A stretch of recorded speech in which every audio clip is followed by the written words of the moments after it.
ഇന്ന് നമ്മുടെ കത്തോലിക്ക സഭയിൽ അനേകം യുവതി യുവാക്കളുണ്ട് വിവാഹം കഴിക്കാതിരിക്കുന്നവർ. അതിൽ കുറച്ച് പേര് വിവാഹം കഴിക്കാതിരിക്കുന്ന നല്ല സാമ്പത്തിക ചുറ്റുപാടുകളൊന്നും ഇല്ലാത്തതുകൊണ്ടാണ്. ഒരുപക്ഷെ നല്ല ജോലി ഉണ്ടാകുകയില്ല, സാമ്പത്തികമായിട്ടൊന്നും ഉണ്ടാകുകയില്ല, അല്ലെങ്കിൽ നല്ല ചുറ്റുപാടുകൾ ഉണ്ടാകുകയില്ല, അല്ലെങ്കിൽ വിവാഹം ആലോചിച്ചിട്ടും നല്ല ആലോചനകൾ വരാത്തതുകൊണ്ടായിരിക്കും. എന്നാൽ ഈ വിഭാഗത്തിൻ്റെ ഉള്ളിൽ ഒരു കൂട്ടരുണ്ട്. അവർ പറയുന്നത് ഞങ്ങൾക്ക് വിവാഹമേ വേണ്ട, വിവാഹം കഴിക്കാനായിട്ട് ഒട്ടും താല്പര്യമില്ല.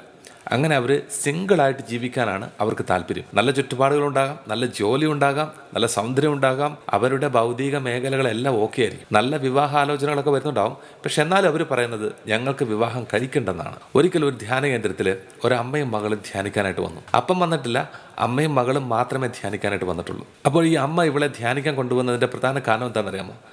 ഈ മകള് ഒരിക്കലും വിവാഹത്തിന് സമ്മതിക്കുന്നില്ല. ഈ അമ്മ പറയുന്നു നല്ല നല്ല വിവാഹ ആലോചനകൾ വരുന്നുണ്ട്, വിദേശത്തു നിന്നും സ്വദേശത്തു നിന്നും ഒക്കെ ഒത്തിരി സമ്പത്തുള്ള കുടുംബങ്ങളൊക്കെ നല്ല നല്ല ആലോചനകളുമായിട്ട് വരുന്നുണ്ട്. പക്ഷേ ഈ മകള് പറയുന്നത് എനിക്ക് വിവാഹമേ വേണ്ട എന്നാണ്. അങ്ങനെ ധ്യാനം കൂടുതൽ ദിവസങ്ങളിൽ ഈ കൊച്ച് കൗൺസിലിങ്ങിന് പോയി, അച്ഛൻ്റെ അടുത്ത് പ്രാർത്ഥിക്കാനായിട്ട് പോയി. അപ്പോൾ അവിടെ ചെന്നപ്പോൾ ഈ കൊച്ച് പറയുന്ന ഒരു കാര്യം ഇതാണ്: അച്ഛാ, എനിക്ക് വിവാഹം കഴിക്കാനായിട്ട് പേടിയാണ്, എനിക്ക് വിവാഹം കഴിക്കാനായിട്ട് ഭയമാണ്. അവൾ പറയായിരുന്നു അതുകൊണ്ടാണ് അവൾ വിവാഹത്തോട് നോ പറയുന്നത്, അല്ലാതെ അവളുടെ മാതാപിതാക്കളോടുള്ള അനുസരണക്കേടല്ല. അപ്പോൾ അവിടെ അച്ഛൻ ചോദിച്ചു, നീ എന്തിനാണ് പേടിക്കുന്നത്?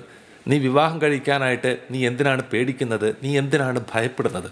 അപ്പോൾ ആ കൊച്ചു മറുപടി പറഞ്ഞ് എങ്ങനെയാണ്: അച്ഛാ, എങ്ങാനും ഞാൻ വിവാഹം കഴിച്ചാൽ എൻ്റെ അപ്പനെ പോലെയുള്ള ഒരു ജീവിത പങ്കാളിയാണ് എനിക്ക് കിട്ടുന്നതെങ്കിൽ അതോടുകൂടി എൻ്റെ ജീവിതം അവിടെ തീരും. എൻ്റെ അമ്മ സഹിച്ചതുപോലെ എനിക്ക് സഹിക്കാനായിട്ട് വയ്യ. ജീവിതം ഒന്നേ ഉള്ളൂ, അത് ഒറ്റയ്ക്ക് ഉള്ളെങ്കിലും സന്തോഷത്തോടെ ജീവിക്കുന്നതിലാണ് എനിക്ക് താല്പര്യമെന്നാണ് ഈ കൊച്ച് അന്ന് അവിടെ ഉണ്ടായിരുന്ന വൈദികനോട് പറഞ്ഞത്. ഞാനിവിടെ ഇത് പറയുമ്പോൾ എല്ലാ മാതാപിതാക്കളും ഇത് കേട്ട് വേദനിക്കരുത്. കാരണം എല്ലാ മാതാപിതാക്കളും മോശം മാതൃക കൊടുക്കുന്ന മാതാപിതാക്കളല്ല.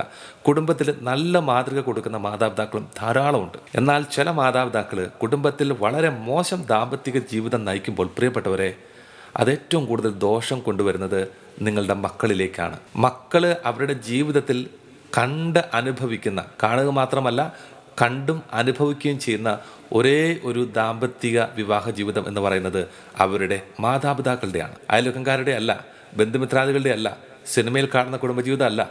അതൊക്കെ അവർക്ക് കാണാനേ പറ്റുന്നുള്ളൂ.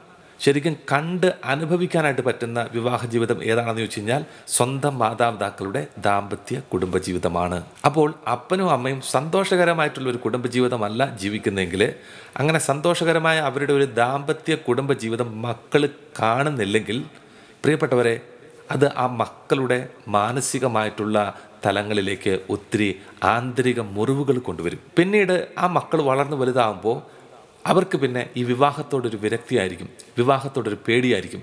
അപ്പോൾ ഇതിൻ്റെ ബുദ്ധിമുട്ടുകൾ പിന്നെ മാതാപിതാക്കളെ നിങ്ങൾ തന്നെയായിരിക്കും അനുഭവിക്കേണ്ടി വരിക. ഇന്ന് അനേകം മാതാപിതാക്കളുടെ വേദന എന്താണെന്നറിയാമോ?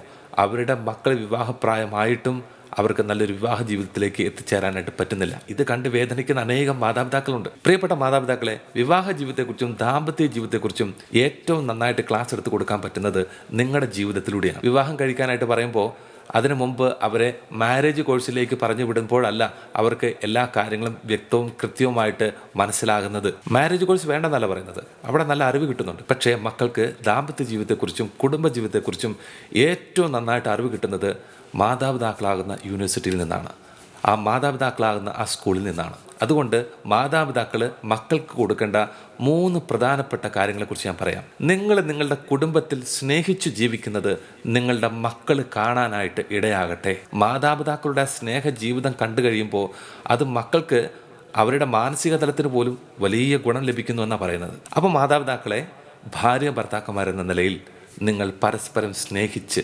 സംസാരിച്ച് നന്നായിട്ട് കുടുംബത്തിൽ ഇടപെടുന്നത് നിങ്ങളുടെ മക്കൾ കാണുമ്പോൾ അത് അവരുടെ കുടുംബജീവിതത്തിൽ അവരും പകർത്തും.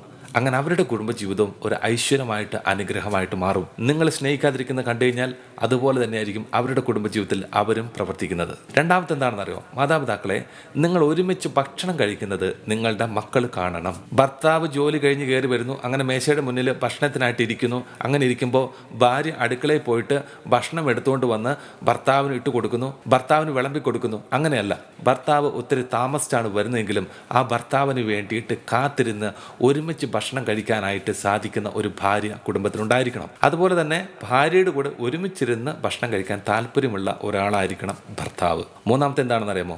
നിങ്ങൾ ഒരുമിച്ച് പ്രാർത്ഥിക്കുന്നത് നിങ്ങളുടെ മക്കൾ കാണണം. പ്രിയപ്പെട്ടവരെ, ഇത് ഞാൻ മൂന്നാമതായിട്ടാണ് പറഞ്ഞതെങ്കിലും പക്ഷേ ഇതായിരിക്കണം ഏറ്റവും പ്രധാനപ്പെട്ടത്. സന്ധ്യാപ്രാർത്ഥനയിൽ, കുടുംബ പ്രാർത്ഥനയിൽ അവിടെ എല്ലാവരും ഇരിക്കുന്നുണ്ടാവും. മാതാപിതാക്കൾ ഇരിക്കുന്നുണ്ടാവും, മക്കളിരിക്കുന്നുണ്ടാവും. പക്ഷേ ദമ്പതികളെ, നിങ്ങൾ അടുത്തടുത്തിരുന്ന് പ്രാർത്ഥിക്കാനായിട്ട് ശ്രദ്ധിക്കുക.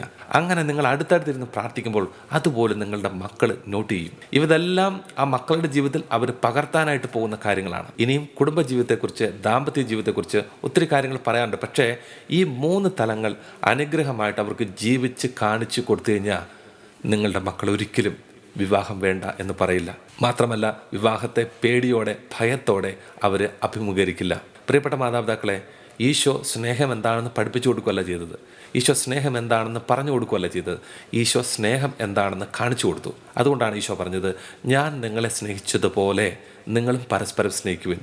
സ്നേഹം എന്താണെന്ന് കാണിച്ചു കൊടുത്തു. സ്നേഹം എന്താണെന്ന് കാണിച്ചു കൊടുത്ത് ഈശോ പറഞ്ഞു, നിങ്ങൾ അതുപോലെ തന്നെ ചെയ്യുക. വിവാഹ ജീവിതത്തെക്കുറിച്ച് ഉപദേശങ്ങളല്ല കൊടുക്കേണ്ടത്. ദാമ്പത്യ ജീവിതത്തെക്കുറിച്ച് ഉപദേശങ്ങളല്ല കൊടുക്കേണ്ടത്. അല്ലെങ്കിൽ ദാമ്പത്യ ജീവിതത്തെക്കുറിച്ചോ വിവാഹ ജീവിതത്തെക്കുറിച്ചോ അവർ സിനിമയിൽ നിന്നല്ല കണ്ടുപഠിക്കേണ്ടത്. സിനിമയിൽ നിന്ന് കണ്ടുപഠിച്ച് അങ്ങനെയുള്ള ആഗ്രഹങ്ങളും മോഹങ്ങളൊക്കെ ആയിട്ട് വിവാഹം കഴിച്ച അനേകം കുടുംബങ്ങൾ തകർന്നു പോയിട്ടുള്ളൂ. പ്രിയപ്പെട്ട മാതാപിതാക്കളെ, സന്തോഷത്തിൽ മാത്രമല്ല നിങ്ങൾ എങ്ങനെയാണ് ജീവിച്ചതെന്ന് കാണിച്ചു കൊടുക്കേണ്ടത്. സമ്പത്തിൽ മാത്രമല്ല നിങ്ങൾ എങ്ങനെയാണ് ജീവിച്ചതെന്ന് കാണിച്ചു കൊടുക്കേണ്ടത്. സങ്കടത്തിലും ദുഃഖത്തിലും ദാരിദ്ര്യത്തിലും ഒന്നുമില്ലായ്മയിലും ഒക്കെ എങ്ങനെയാണ് നിങ്ങളുടെ ജീവിതത്തിൽ നിങ്ങൾ പിടിച്ചു നിന്നതെന്ന് അവർക്ക് കാണിച്ചു കൊടുക്കുമ്പോൾ ഉണ്ടല്ലോ, അതുപോലെ അവർക്കും ജീവിക്കാനുള്ള ഒരു വലിയ പ്രചോദനമാണ് അവർക്ക് കിട്ടുന്നത്. അപ്പോൾ ഇന്ന് നമ്മൾ പ്രാർത്ഥിക്കുന്നത് ഒന്നാമതായിട്ട് ദാമ്പത്യ ജീവിതത്തിൽ, കുടുംബജീവിതത്തിൽ വലിയ അസ്വസ്ഥതകളിലൂടെ, വലിയ അകൽച്ചയിലൂടെ ഒക്കെ കഴിഞ്ഞു പോകുന്ന മാതാപിതാക്കൾക്ക് വേണ്ടിയിട്ടാണ്. രണ്ടാമതായിട്ട് വിവാഹപ്രായമായിട്ടും വിവാഹം കഴിക്കാതിരിക്കുന്ന, വിവാഹം കഴിക്കാൻ പറ്റാതെ പോകുന്ന അനേകം യുവാക്കൾക്ക് വേണ്ടിയിട്ട് നമുക്ക് പ്രാർത്ഥിക്കാം. അവർക്കെല്ലാം പ്രാർത്ഥിച്ചുകൊണ്ട് ഈശോയുടെ സന്നിധിയിൽ നിന്ന് നമുക്കൊരു ആശീർവാദം സ്വീകരിക്കാം.